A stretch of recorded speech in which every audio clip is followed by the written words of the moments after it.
Hello. In this Freedom Whence, John Wesley Bready, page 259, new chapter, chapter 15, Bulwarks of Social Liberty. He's first quoting a couple of brief references to miners and what happened to miners in the wake of the evangelical revival of the 18th century and running into the 19th century and its impact.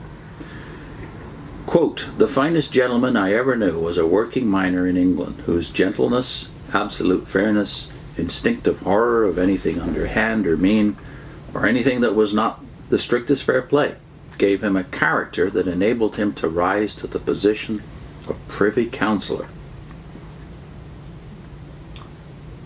This is Thomas Burt that's being talked about here by Earl Grey, who was Governor General of Canada. Second quote, Jack Lawson, MP, in a book called A Man's Life. "The first fighters," Lawson says, "and speakers for unions, co-op, societies, political freedom, and improved conditions were Methodist preachers. That is beyond argument. And the gospel expressed in social terms has been more of a driving power in northern mining circles than all the economic teaching put together." Here the chapter, Bulwarks of Social Liberty, begins.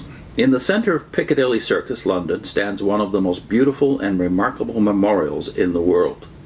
Most Londoners today know it only as the Eros Monument, and that is unfortunate, for it has profound significance. Built chiefly by the tons of consecrated pennies collected in factory, workshop, and mine throughout the kingdom, it depicts the devotion of the emancipated workers of England to their great friend and tribute, the 7th Earl of Shaftesbury. It is the tribute of the freed operatives of Britain to their emancipator, the British Lincoln. For Shaftesbury was as much the emancipator of England's industrial slaves as was Lincoln of America's Negro slaves. That memorial, too, is a constant rejoinder to the gospel of class hatred, so ponderously and vituperatively elaborated by Marx. It betokens the affection of a liberated and liberty-loving industrial populace for a gallant, godly peer. Because, of course, this 7th Earl of Shaftesbury is the one we call Lord Shaftesbury because of his aristocratic background. Bready goes on, but this Shaftesbury fountain has also a mystic symbolism. Its famous sculptor, Sir Alfred Gilbert, was fond of allegorical elusiveness, so he conceived the idea of a play on the name Shaftesbury. Retaining the physical beauty of Eros, the Greek god of love, he strove to inject into it Christian love as expressive of the great reformer's soul. Mounted on the pinnacle of the memorial is the transfigured and now Christian Eros, bow in hand, burying the shaft of Christian love in the heart of the empire, from the busiest spot in the empire. The pun, if not obvious, is piquant or piquant. Shaftesbury profoundly influenced the social welfare not only of all British, but of all English-speaking peoples.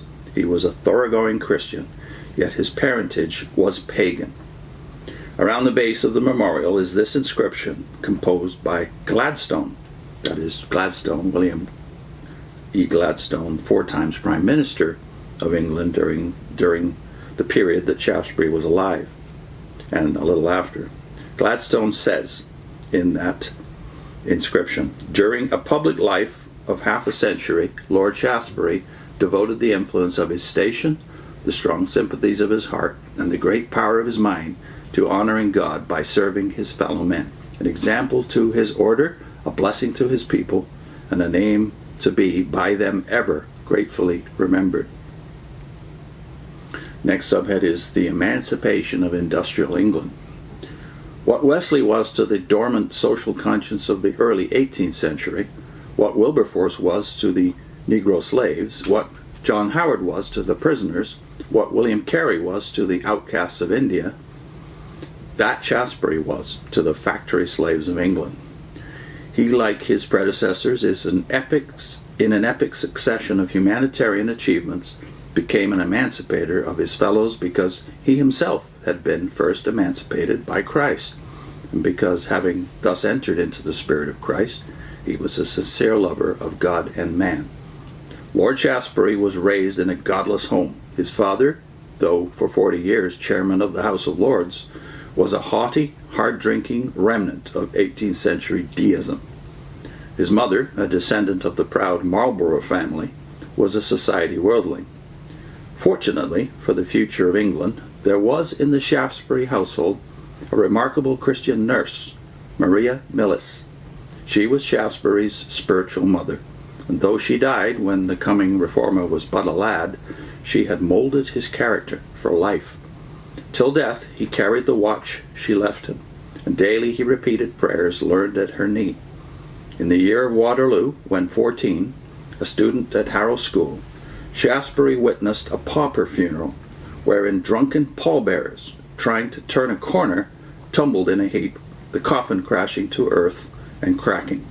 That spectacle was to the emancipator of industrial England what the auction of the Negro girl in New Orleans was to the emancipator of America's slaves.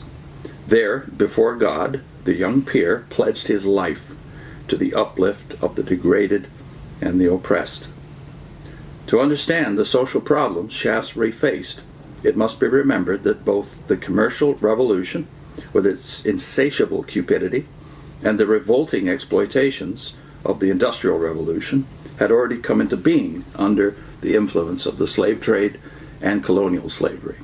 Following the concessions, or Asiento concessions, and for many years before the conversion of Wesley, every economic perversion which later was to manifest itself on the titanic stage of the factory system was present in the economic fabric of English society. The slave trade and slavery had contaminated every branch of commercial organization. The South Sea bubble itself was but symptomatic of the universal moral collapse. What with godless deism and slave trade economics, all life had been cheapened and all ethical foundations undermined.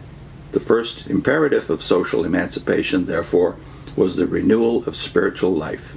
The second was the suppression of the slave trade, which, by its manifold repercussions, defiled all trade.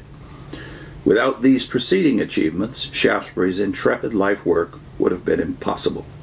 Nor is it any accident that his soul's awakening led him into the spiritual succession of his mighty forerunners in social reform. Repeatedly, he described himself as an evangelical of evangelicals. So next we'll discuss how well then did Shaftesbury fulfill his vow made under the shadow of Harrow School in 1815 when he was a mere lad of 14. I'll put a link into what Vivian's already done, a reading from Victor Shepard's little book, So Great a Cloud of Witnesses. A reading of Victor's little take on Lord Shaftesbury and his immense influence upon Western life that has affected all of us. See you next time.